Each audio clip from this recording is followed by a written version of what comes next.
Tere, mina olen ajakirjanik Martin Laine, alias Taim ja nõnda valmis hitlugu Inflatsioon.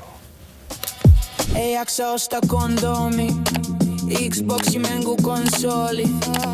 Ei jaksa süüa kariloomi, kunagi jätis maksis 4 krooni. Panin selle kõigepealt üles TikToki, kus on tänaseks päevaks kogunud üle 70 000 vaatamise ja sealt edasi on ta levinud muusikaplatvormidele, kus ta on kogunud üle 10 000 kuulamise. Olles ise oma elu jooksul muusikaga tegelenud, ma ütleks, et need on täiesti suurepärased numbrid algaja muusikule, kellel on käes alles esimene nädal muusika tegemises, aga muusikaga on võib-olla siin vähe pistmist. Ainuke talent, mis teil vaja on lüürika kirjutamine. Ehk siis ma kirjutasin ise lüürika, teil on võimalik ka see siin genereerida, kuid AI selles veel eriti hea ei ole, eriti eesti keeles. Seega tasub see lüürika ise kirjutada ja see on kõige suurem vaev, mis ma siin selle loo juures nägin.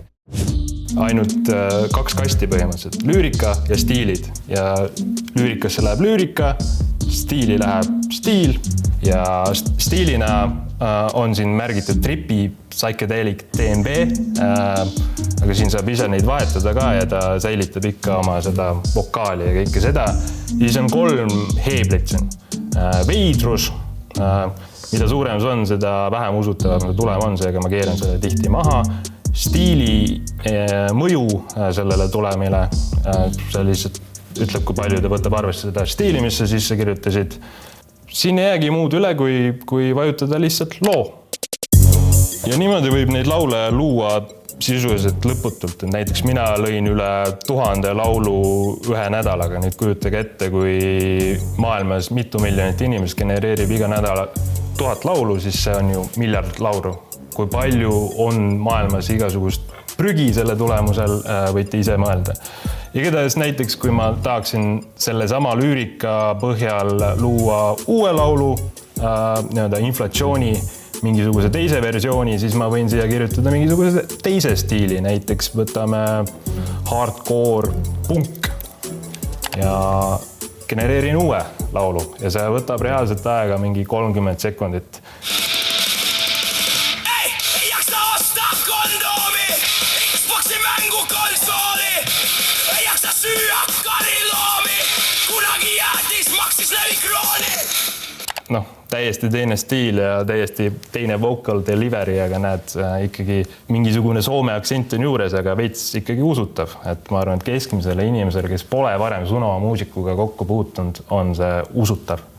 Võtmesõna ongi see, et võib-olla sa oled varem kuulnud Sunova muusikat ja siis on kuidagi see intuitiivselt tajutav, et seda on isegi raske sõnadesse panna, kuidas me seda tajume. Aga see on sama, kui me näeme internetis AI kunsti või sellist, midagi sinu sisemuses ütleb, et siin on midagi mäda. Aga seda nagu sõnadesse panna on aina raskem ja seda vahet teha minu meelest on aina keerulisem. Maailmas on juba näiteid, kus sellised artistid koguvad nagu per laul mitukümmend miljonit kuulamist, mis on niisugune maailma mastaabi edu juba ühele indie artistile, ütleme nii. Ehk siis on pakkumist ja nõudlust ka, aga ma ütlen, et ma usun, et nii nagu AI kujutav kunst, et ta devalveerub ka väga kiiresti. Et kui, nagu ma ütlen, kui sa oled juba Sunova laulu ühe korra kuulnud, sa oled mingil määral kuulnud neid kõiki, et seal on midagi, mis on nagu väga sarnane laulust laulu hoolimata sellest, kui erinevad justkui need laulud kõik on. Aga samal ajal ma muusika inimesena saan aru, kui palju on võimalik siin veel nagu neid astmeid nagu ära peita. Et kui sa vokaali ei tee, on juba vahet teha raskem. Kui sa lindistad ise midagi sinna peale, on vahet teha juba raskem.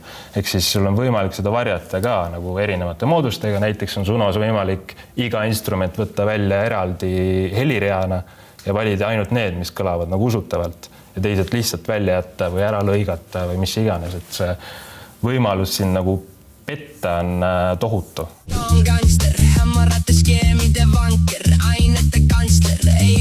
No, ma ennustan seda, et näiteks järgmisele Eesti Laulu konkursile laekub väga palju juba sellist muusikat, kus on AI-d ühel või teisel moel kasutatud, varjatult.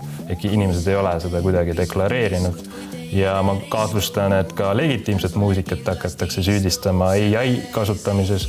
Ehk siis mõlemad on tõesed ja see hakkab meid saatma nagu igavesti. Ja see ei ole ju tore tulevik, mille üle nagu mõelda. Ehk siis isegi kui ta ei suuda meid praegu veenda ja ma ütlen, et see on aja küsimus, millal ta hakkab meid veelgi enam veenma, aga kui ta ei suuda meid veenda, ta juba rikub nii palju legitiimsete muusikute jaoks ja jääbki rikkuma ja rikub aina enam.